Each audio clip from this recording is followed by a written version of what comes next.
Olá, assinante do Band News, eu sou o Sérgio Waibe e está começando agora a coluna Giro Business. Tema da semana, a indústria de alimentos. Uma indústria com uma representatividade da ordem de 9% do produto interno bruto. E para falar deste setor, está conosco Cláudio Galeazzi, presidente da BRF.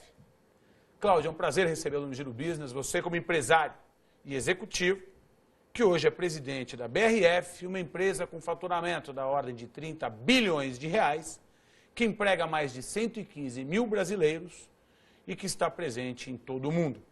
Isso te credencia e é um enorme prazer recebê-lo aqui no Giro Business. Sérgio, muito obrigado. É um prazer estar aqui hoje com você e os próximos dias. Acima de tudo, é uma honra, considerando o seu público especificamente.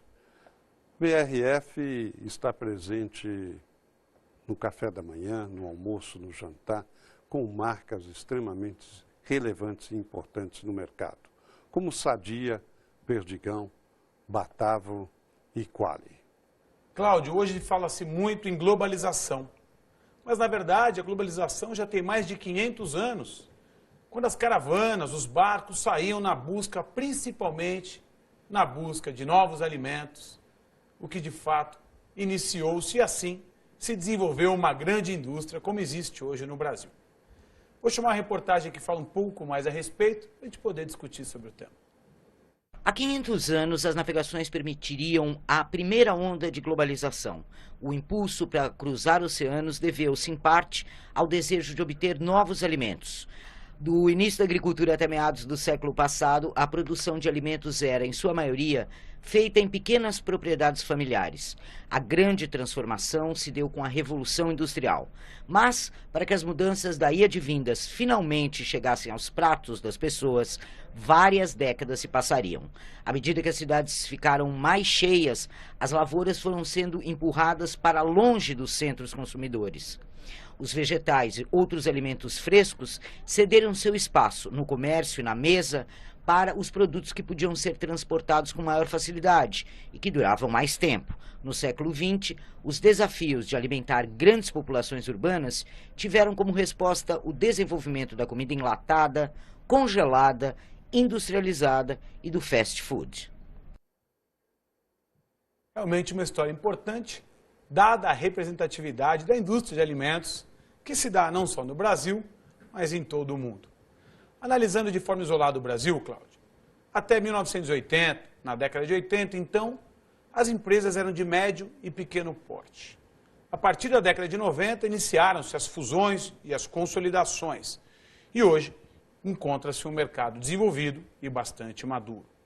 Dentro desse contexto, como encontra-se a concorrência da indústria de alimentos no Brasil? Teve um crescimento muito grande a partir dos anos 90, quando as empresas cresceram muito, as indústrias alimentícias cresceram muito, em função da economia brasileira, da pujança da economia brasileira nesses últimos anos. Houve uma migração de classe, com maior poder de compra, uma vontade de satisfazer desejos alimentares outros, e tudo que se produzia, na verdade, se vendia. Caso da Perdigão, caso da Sadia. Obviamente, isso trouxe um crescimento, um desenvolvimento muito grande para as indústrias alimentícias. E a Sadia e a Perdigão, que eram ferrenhas concorrentes, se uniram, consolidação, que está ocorrendo em todas as indústrias aqui no Brasil. Consolidação de mercado, consolidação dos supermercados e consolidação das indústrias alimentícias. Cláudio, analisando esse setor, percebe-se que a indústria de alimentos no Brasil responde por 19% de todos os empregos gerados pela indústria de transformação. E é um setor que tem uma representatividade importante da ordem de 9,5% do produto interno bruto. Isto posto, a gente pode afirmar que esta indústria ela é desenvolvida e é sustentável? Sem dúvida nenhuma. Ela é desenvolvida e está se desenvolvendo cada vez mais uma opção pela modernidade industrial. E o crescimento ainda vai acompanhar não somente o crescimento no Brasil, mas o crescimento no mundo. E dentro deste crescimento, qual é a representatividade das classes emergentes, como por exemplo da classe C? Bom, como eu mencionei anteriormente, a classe C teve uma migração com maior poder de compra. Nós temos no Brasil hoje quase que um pleno emprego, ou mais próximo de pleno emprego.